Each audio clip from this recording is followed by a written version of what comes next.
ఇగో చూడుండ్రి మరి అడ్రస్ లేనోడు అంగట్లకెళ్ళి 5 తులాల బంగారం తెచ్చి ఇత్తా అంటే మనోళ్ళు నమ్మి ఎగబడ్డ కథ గిది. తాకట్టుల బంగారం ఉన్నది తక్కువ ధరకే ఇడిపించి ఇత్తా అని ఒకడు ఫోన్లో ముచ్చట్లు చెప్తే ఇంకేమున్నది లక్కు తగిలింది అనుకుంటా ఇద్దరు అమాయకులు విజయవాడకెంచి పార్వతీపురం దాకా స్కూటీ వేసుకొని ఈర లెవెల్ వచ్చిండ్రు. మరి వాళ్ళ నమ్మకం వమ్మైందా సొమ్మైందా అనేది తెలుసుకుందామా?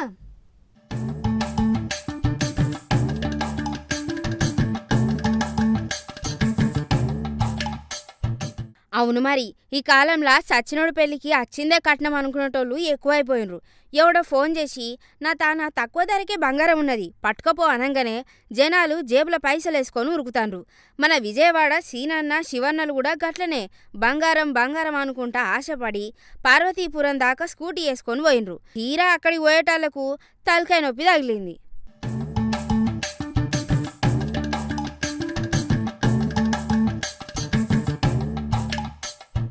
విజయవాడలుండే శివకుమార్కు పార్వతీపురంకెంచి రాజు అనే ఓ పెద్ద మనిషి ఫోన్ కొట్టిండు. అన్నయ్, నా దగ్గర మస్తు బంగారం ఉన్నది, తక్కువ పైసలకే తాకట్లకెళ్ళి ఇడిపించిత్తా, నువ్వు లక్ష్మంగా పైసలు పట్టుకరా అని నమ్మబలికిండు. రాజు మాటలు వినంగానే మన శివన్నకు కండ్లల్ల ముత్యాలు రాలంత పనైంది. ఇంకేమున్నది, ఈ సస్తో సచ్చింది, ఈ ముచ్చట ఏదో తేల్చేసుకుందాం అని తన దోస్తు శ్రీనివాసును నమ్మించి 2.5 లక్షల నోట్ల కట్టలను సంచిలో సర్దుకొని విజయవాడకెంచి పార్వతీపురం దాకా స్కూటీ మీద రై అనుకుంటూ ఉరికిండ్రు.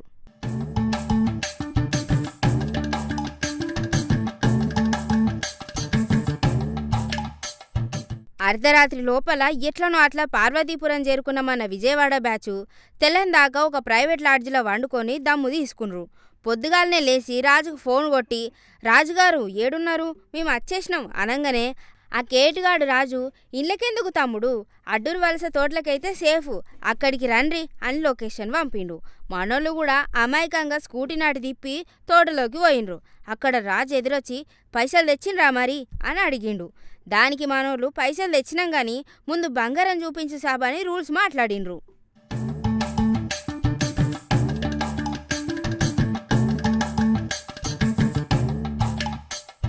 బంగారం చూపించమనేసరికి రాజుకు ఎక్కలేని కోపం వచ్చింది.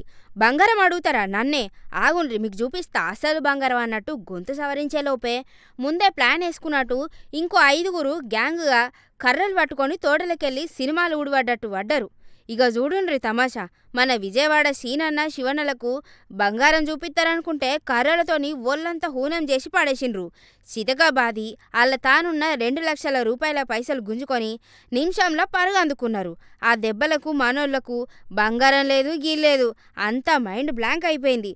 నొప్పులో దిక్కునొస్తాంటే మళ్ళా స్కూటీ ఎక్కి జిల్లా ఆసుపత్రికి పోయి కట్లు కట్టించుకొని ఆఖరికి పోలీస్ స్టేషన్లో పోయి లొల్లి పెట్టుకున్రు. పాపం బంగారం వస్తుందనుకుంటే ఒంటి మీద వాతలొచ్చినాయి మనోళ్ళకి.